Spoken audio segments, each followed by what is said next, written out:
Metro man E Sreedharan കേരളത്തിൽ ഇപ്പോഴൊരു RRTS എന്ന അതിവേഗ പാതയ്ക്ക് സംസ്ഥാന സർക്കാർ അംഗീകാരം നൽകി ആ പദ്ധതിയുമായി മുന്നോട്ട് പോകാനുള്ള നീക്കങ്ങൾ ആരംഭിക്കുമ്പോൾ അദ്ദേഹം പറയുന്നു ഇത് കേരളത്തിന് യോജിച്ചതല്ല. ഒന്നാമത്തെ കാര്യം യോജിച്ചതല്ല, രണ്ടാമത്തെ കാര്യം ഇത് പ്രായോഗികമല്ല, മൂന്നാമതായി ഇങ്ങനൊരു പദ്ധതി ഇപ്പോൾ പ്രഖ്യാപിക്കുന്നത് ഒരു ഇലക്ഷൻ സ്റ്റണ്ടാണ് എന്ന് മെട്രോമാൻ ഇ ശ്രീധരൻ പറയുകയാണ്. പകരം അദ്ദേഹം ഒരു ബദൽ പാത പദ്ധതി മുന്നോട്ട് വെക്കുകയാണ്. അതിവേഗ റെയിൽപാത എന്ന നിലയിൽ തന്നെയാണ്. അതിന് കേന്ദ്രാനുമതി ലഭിക്കുന്ന തരത്തിൽ അതിന് DPR തയ്യാറാക്കുകയും ചർച്ചകൾ നടത്തുകയും അത് മുന്നോട്ട് കൊണ്ടുപോകാൻ കേന്ദ്രാനുമതി ലഭിച്ചു എന്നൊക്കെയാണ് അദ്ദേഹം പറയുന്നത്. മാത്രമല്ല ജില്ലകൾ തോറും അതിൽ വിശദീകരണം നടത്തി മുന്നോട്ട് പോകാൻ അദ്ദേഹം തീരുമാനിക്കുകയും ചെയ്തിരിക്കുന്നു.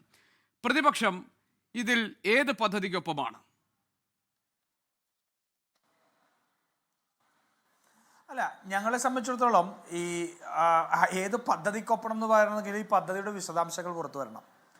ഒന്ന്, അതിവേഗ റെയിൽ പദ്ധതി എന്നുള്ള ഒരു ആശയത്തെ ഞങ്ങൾ എതിർക്കുന്നില്ല.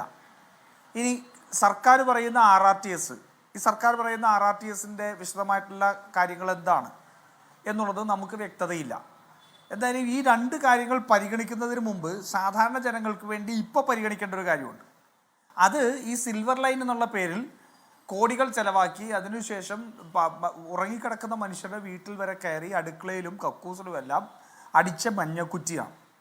ആ മഞ്ഞക്കുറ്റികളുടെ കാര്യത്തിൽ എന്താണ് തീരുമാനം എന്നുള്ളതാണ് ആദ്യം നമുക്കറിയേണ്ടത്. കാരണം ഈ മഞ്ഞക്കുറ്റി അടിച്ച സ്ഥലങ്ങളിലെല്ലാം ഫ്രീസ് ചെയ്തിട്ടിരിക്കുന്നത് പാവപ്പെട്ട മനുഷ്യർക്ക് അവരുടെ സ്ഥലം ക്രയവിക്രയം ചെയ്യാൻ കഴിയാതെ വിദ്യാഭ്യാസ ആവശ്യങ്ങൾക്കോ വിവാഹ ആവശ്യങ്ങൾക്കോ പോലും അല്ലെങ്കിൽ ജപ്തി കടം തീർക്കാൻ പോലും വിൽക്കാൻ കഴിയാത്ത സാഹചര്യത്തിൽ ഇന്ന് കിടക്കുക.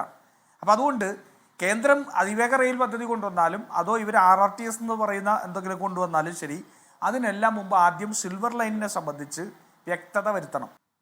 ഗോപികൃഷ്ണൻ, സിൽവർ ലൈനിനെ സംബന്ധിച്ച് നമ്മൾ വർഷങ്ങളായിട്ട് ചർച്ച നടത്തി. ആ സിൽവർ ലൈനിനെ സംബന്ധിച്ച് എന്തെങ്കിലും വ്യക്തത നമുക്ക് കിട്ടി? ഇവരൊരു DPR ഉണ്ടാക്കും എന്നൊക്കെ പറഞ്ഞു, റെയിൽവേ മന്ത്രാലയം പറഞ്ഞു. അങ്ങനത്തെ ഒരു DPR പോലും ഇല്ല എന്ന് പറയുന്നു. ഇടയ്ക്ക് അത് തിരിച്ചയച്ചു എന്ന് പറയുന്നു.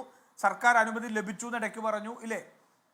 ഇവര് ഈ സർക്കാർ പറയുന്ന കാര്യങ്ങൾക്ക് എന്തെങ്കിലും വ്യക്തതയുണ്ടോ? എന്തിൻ്റെ പേരിലാണ് ഈ പറയുന്ന സ്ഥലം മുഴുവൻ ഇവർ ഇത്രമാത്രം വലിയ കാടത്തം നിറഞ്ഞ പോലീസ് നടപടിയിലൂടെ തന്നെ കൈക്കലാക്കിയത്?